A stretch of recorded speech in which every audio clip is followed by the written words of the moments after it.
Good evening. Nice to see you here in this Friday night, Friday evening, whenever you're getting to this. Before we get to the scripture, I just wanted to mention that these are great days. And I was thinking about 2,000 years ago, thereabouts, this weekend on a Friday night, where Jesus was. His body was in a tomb. And of course, he rose on Sunday or Saturday night, Sunday morning, depending on how people look at it.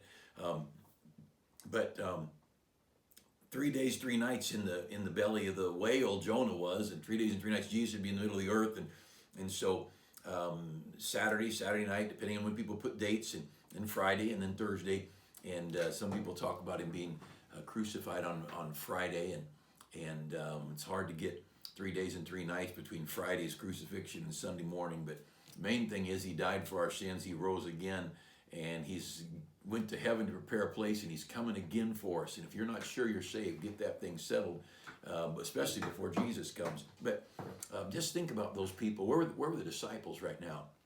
In an upper room, brokenhearted. Their world had come to an end, and they didn't know what to do. God's still in charge. And where were his friends? Where was his mother? The loneliness, the emptiness, the I don't understand. And all those things happen in life, but we've got a God who sees us through those days, and you can trust him with your burdens as well. And up from the grave he arose with a mighty triumph over his foes, and it's a great thing to be a child of God, and nothing quite like it. And also in our country, I hope you be praying for our president, pray for our folks in the medical industry, research, as well as those daily dealing. I've got 4 friends who are nurses. 2 that go to our church faithfully, and 2 others, and these gals, they are right there handling all the awkward and the difficult, precious souls involved in a difficult world. Where would we be without them? Amen. Well, I love the doctors and nurses that look after us. I do wish that that we didn't have doctors doing the plain politics. I think we elect politicians to run the country, and doctors ought to run health, but anyway, no one's asking my opinion. But since you turned on the video, you're stuck with mine for a few minutes until you shut it off. But I'm so grateful for our country. And again, pray for our leaders. Pray for the folks that are alone. I worry about our folks in rest homes, and those that are that are already shut in a lot, and now they're shut in even more. And it's a lonely world. If you're going crazy with 3 or 4 kids, and you in the house think that you could be on the other side of that, and not seeing anybody for days and days on end. And some of you right now thinking, wow, you'd love that, but have mercy on those who are older. I want to mention a passage tonight in Jeremiah 9:3. It says, they bend their tongues like their bow for lies, like a bow and arrow. They bend their tongues like their bow for lies, like shooting out lies, like a bow and arrow would shoot out an arrow. But they are not valiant for the truth. Valiant for the truth. This little principle of valiant, like a great warrior, a great soldier, fighting for his cause. And God's looking at Israel in Jeremiah's day and saying, nobody's valiant for the truth. Nobody's passionate about the truth. It seems no one is really caring about truth. And in another passage, it says, truth is fallen in the streets, and no man cares, basically. It bothered God that people don't care about the truth, and how we ought to lift up truth and justice and righteousness. And those are American values. And boy, they're not around in the political world. They're not around in the newspapers or the media or the television news and all. They're just about selling news, not about the truth. But how we as the people of God, this is the truth. Jesus said, that sanctify them through thy truth. Thy word is truth. This is John chapter 17. This is truth, and we ought to be valiant for it. When God says, thus saith the Lord, it ought to be a part of us, and we ought to just latch onto that thing. To me, my Bible, and then our Constitution and Bill of Rights and Declaration, our founding documents, these are the things. This is the Constitution for life and for the people of God and church, and the Constitution and the Bill of Rights, Declaration. Those are the things that order our country. And both of those things are sacred to me, and they ought to be to you. This is a great place we live. The world would love to live where you and I live, even with a crazy corona stuff going on. So, hey, tonight, this Valiant for the Truth, I want to talk about Charles Spurgeon. Charles Spurgeon, in the 1850s, his ministry, born in 1830 something, and middle 1800s to the late 1800s, Charles Spurgeon preached. And I'm trying to encourage you to get books. Get your kids books, and you ought to get books. Now, don't get your kids big, fat books with little tiny print unless they're crazy readers. A book like this, I'd have never read this when I was a child. No way in the world. Now, I just can't hardly wait to have time to get a hold of another book. And this one does have some pictures in it. And pictures, this is a 2-volume set of Spurgeon, of his life. Great books. Now, there's quite a few of them. And I wouldn't read new stuff by anybody new about Spurgeon. There's plenty of old things that have been written, and new people tend to warp things and twist things. But I encourage you, get good books, and biographies are so very valuable, and they're things that'll be a help to you. Charles Spurgeon, he was the most prolific writer, Baptist writer, probably of history. But well, he was a great writer. He was a young man raised in church, raised with an Anglican, a Church of England pastor, daddy. And in his teen years, he got saved. And there's a lot of stories about that. But Spurgeon, as a teenager, made his profession of faith. And he didn't go to school past, I don't know, 5th, 6th grade, somewhere in there. And he went to a little bit of college here and there, a little bit later, an agricultural college, which happened to be very valuable because when he began preaching to great crowds, he had agricultural illustrations, which allowed him to relate more to the common man. And he was very common, but he was brilliant, had a huge library. He loved books, and he read constantly. He just devoured books.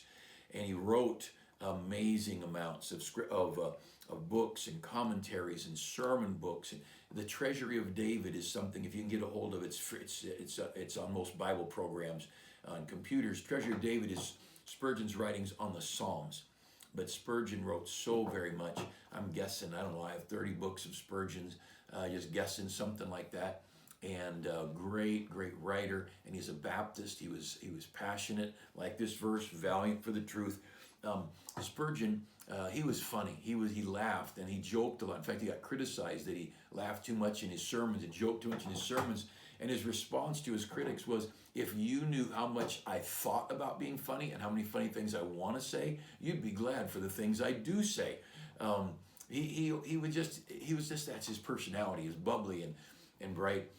When he was out of town, when he'd gotten saved and went to join a Baptist church, and he'd studied and realized that baptism was for believers. Baptism was underwater. It wasn't the Church of England sprinkling that his dad had taught. And he wrote to his parents, even as an older teenager, I'd like permission to be baptized by immersion in the Baptist church. And his mom wrote back, Charles, we've always dreamed of you prayed for you to become a Christian, but we didn't pray you to become a Baptist. And he wrote back, Mother, isn't that how God is? He's so good. He always gives us more than we ask. And he joked all the time. One Sunday in his church, they had before he got there, they talked among themselves. And again, we're talking about giant crowds. His church would have 5,000 every Sunday, and he preached to 10,000 often, and no PA system. He's again, this is all before public address systems. And in his book, Lectures to My Students, is one of the books he would teach. It's what he taught his kids in his young men in his Bible college. He said, and Spurgeon was a great, big, husky guy, and he said, God never called a little animal to eat leaves off a tree. He gave a giraffe a long neck because he wants him to eat leaves off a tree, and God never called a skinny man to be a preacher. He'll give you a big voice. Never occurred to him to be a PA where you could speak to 100,000 no matter what you were. But he was a great preacher and teacher. But his church got together as they were talking before he got there, and they hid the offering plates. And they agreed if something else got passed, no one was gonna put anything in it. And so he called for the ushers to come, and the ushers came forward, and there were no offering plates. They're just looking around like they were innocent. Now he knew something was up, so he took his hat that he had. This is in the day, 1850s, everybody wore hats, and he had his hat, and he gave it to the usher and said, pass it. So they passed the hat around, came back, not a thing in it. He got the hat from the ushers, bowed his head, and said, Dear Lord, thank you, at least I got my hat back. And he was lighthearted and a man that loved life. In addition to that, there was the more difficult days. Spurgeon had terrible gout, and he hurt a lot and spent much of his time in severe pain. He also had an invalid wife. Much of their latter years, she was an invalid. She couldn't get out of bed. And so they had heartache and they had burdens, but he stayed up and he loved life. Sometimes Spurgeon would find great times of depression, and it's funny to be up as much as he was and then have deep depression. That he was out of his pulpit about 1/3 of the time just because of physical or emotional struggles, and he'd go out along the coast and just sit and get close to God and draw near to God and get some strength back there. And but that was just, look, that's life. Life's hard. It doesn't mean you can't love it. Doesn't mean you can't be successful at it. But there's some difficulties. By the time Spurgeon was 20, he was pastoring the biggest church in London. I think at 19 he was. But he had this amazing ministry and preached to thousands. A great soul winner and a great writer. And he went from one building to another. And then he pastored. They finally built this giant building, the Metropolitan Tabernacle. And if you remember, we're talking about England now. Wasn't that long before Spurgeon that Pilgrim's Progress was written from a jail cell, and we talked about the different struggles that were there and laws against being a Baptist, and you had to be an Anglican, and these struggles that they had, and you couldn't. So Spurgeon, he didn't build a Baptist church. He was very much a Baptist, but he built a tabernacle, Metropolitan. And you couldn't call it a church. It had to be licensed by the state denomination, so he just called it a tabernacle. And he didn't use the name Baptist, but make no mistake about it, he was a Baptist. And there were a lot of Baptists in England at the time, and he was passionate. This thing, valiant for the truth.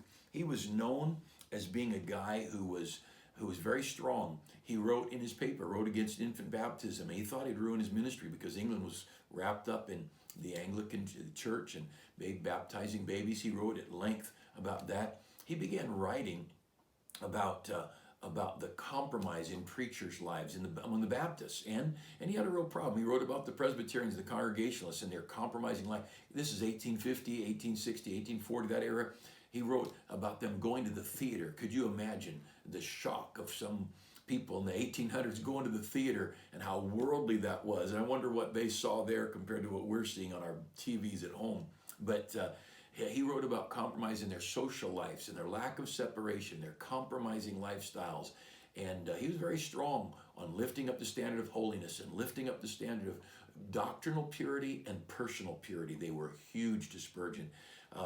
And he struggled with it. And he had enemies. They made fun of him, and they mocked him, and they criticized him. And Spurgeon read Pilgrim's Progress twice for every year of his life, he said. And so died in his early 50s. So over 100 times he read Pilgrim's Progress, and you'll see the comments about Pilgrim's Progress often in his sermons. That's where the term valiant is used. There's Mr. Valiant for the Truth in the book Pilgrim's Progress. He wrote Dwight Moody for his Standards of Holiness. Dwight Moody. We're going to talk about Moody Monday. And they're both great men, Charles Spurgeon and Dwight Moody. Moody was in America, Spurgeon in England. But Moody was sponsored to come for some revival meetings in the British Isles there, and the Anglican Church sponsored him. And Spurgeon was so mad, and he's writing about Dwight Moody's compromising life, that he would take money from the Anglican Church to sponsor a revival meeting. That's the kind of man he was. He was valiant for the truth, and he was very much attacked for that. But he wrote against the Presbyterians, and he wrote against other groups of Baptists for their compromise in the deity of Christ, the inerrancy of the Bible. He struggled with the substitutionary atonement. Some of them were struggling with this matter of redemption. And he wrote. Well, it got titled, he talked about the downgrade of the lifestyle of preachers, the compromising lives of preachers. And that's something we sure have it in our culture today. But if you Googled the subject, downgrade controversy, you'd see that was Spurgeon's ear, and he wrote much about it. And he was attacked because he attacked the compromising lives of preachers. And he wrote a strong Baptist like a statement of faith. We're going to live this way, and none of the Baptists would sign. Only a few of them would sign it. There was a Baptist convention or an association, a denomination, whatever the terminology in that era, and he couldn't get him to take a stand, and so he walked out. He became an independent Baptist. He wasn't going to have anything to do with it, and his church grew, and he was so famous. So they tried to talk him into coming back into the convention. He said, "I stayed too long to begin with. No, I'm not coming back." He was a man who loved the truth, and he stood for truth. And he was such a prolific writer that he died, and he had this daily trowel. The Sword and the Trowel is a daily paper that went out, and it was all kinds of sermons and writings about the scriptures and all. And for months after he died, it was still going out every day. That's how much he wrote. He was so far ahead in his writings. He was a brilliant man, very little education, but a heart for God, an incredible heart for God. And one of the things he said, I wrote a quote, "If you love the truth, you will be scarred and wounded.